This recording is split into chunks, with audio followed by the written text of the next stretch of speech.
Welcome back, everyone, to the Remedify Coaching Program podcast. Today, we're diving into something pretty profound, a question that has captivated people for centuries. Did the resurrection of Christ really happen? We're looking at a presentation titled The Resurrection of Christ Best Copy. We'll unpack the core arguments and evidence it presents. Our goal is to help you really grasp the central points. Yeah, and I love how the presentation just jumps right in with this provocative question. The resurrection didn't really happen. What are the facts? Sets the stage for a real investigation. Exactly.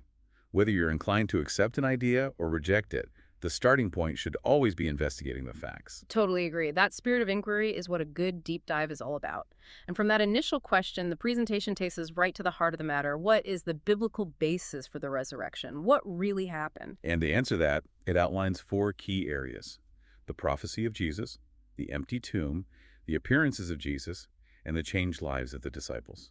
Okay, let's start with the prophecy of Jesus. The slides don't include specific quotes, but they emphasize that Jesus himself predicted his death and resurrection. That carries a lot of weight, doesn't it? It does. If Jesus truly foretold these events, it adds a layer of significance to how we view the resurrection. It's not just the event itself, but the claim made about it beforehand. Prophecies in a theological sense aren't just about predicting the future, they're often about identity and divine purpose. Yeah, that's fascinating. It's not just about a prediction coming true, but what it might have meant to Jesus and his followers. Okay, the second area, the empty tomb. This feels like a really crucial piece of the puzzle. Absolutely. The presentation highlights that the tomb was in Jerusalem, a very public place. hmm This means that anyone, believers and skeptics alike, could have gone there and seen for themselves if the tomb was empty or not.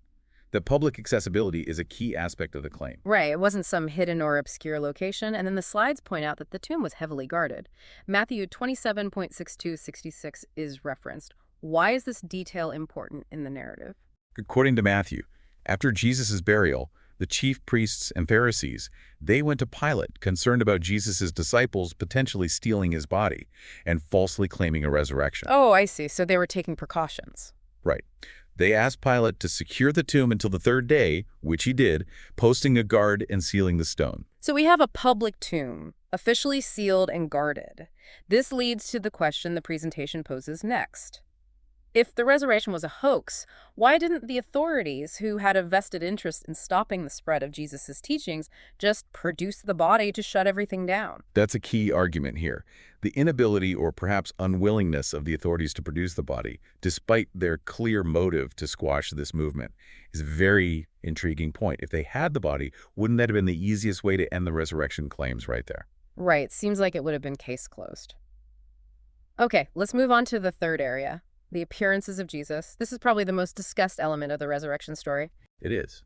And slide 9 lists instances where Jesus is said to have appeared to various individuals and groups: Mary Magdalene, other women, 2 men on the road to Emmaus, Peter, the 10 disciples, all the apostles, more than 500 believers, James, and even Paul. Wow, that's quite a list. What's striking about the variety of these appearances? The presentation highlights that these weren't just fleeting glimpses. They often involve conversations, interactions, and even physical proof, like Jesus eating with the disciples. It wasn't just a visual apparition. Right, much more tangible. And the presentation mentions that all four Gospels, Matthew, Mark, Luke, and John, tell the story of the resurrection and these appearances. That seems significant, doesn't it? That consistency across accounts. It does. It indicates that the resurrection and the appearances were fundamental to early Christian belief.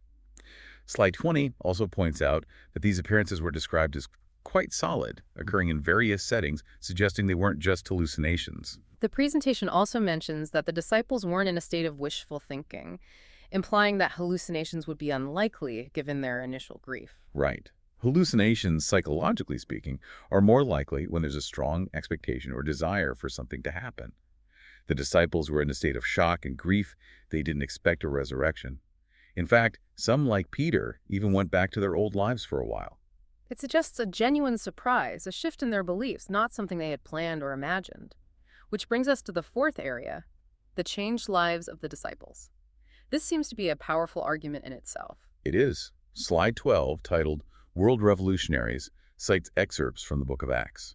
It describes the impact of the disciples' message, accusations that they were turning the world upside down and proclaiming another King Jesus. So we see this change from a small, fearful group hiding after Jesus' death to bold preachers who were, according to Acts, making a huge impact. That kind of transformation needs a powerful cause. Exactly. The presentation then explores other possible explanations. Could they have just made the whole thing up? The slide argues against this, pointing out the disciples faced persecution and suffering for their claims. Would they endure that for a lie? And what about the guards at the tomb? If the body was stolen, where were they? Why didn't they speak up and expose the disciples? It's true. People might lie for gain, but enduring hardship and even death for a lie seems unlikely. And then there's the idea that they were fooled by hallucinations. Right, but as we discussed, the presentation argues against this using the psychology of hallucinations, which are often linked to a spirit of positive expectancy. The disciples were not expecting a resurrection. Their initial actions, like Peter going back to fishing, support this idea. They thought it was over. Yeah, they weren't setting the stage for some grand deception. Slide 13 makes this point clearly. A great effect demands a great cause. The change in the disciples and the spread of their message is a powerful effect. The presentation suggests the resurrection is the cause. Slides 14 and 15 address and dismiss the idea that the Romans or Jews might have staged a fake resurrection.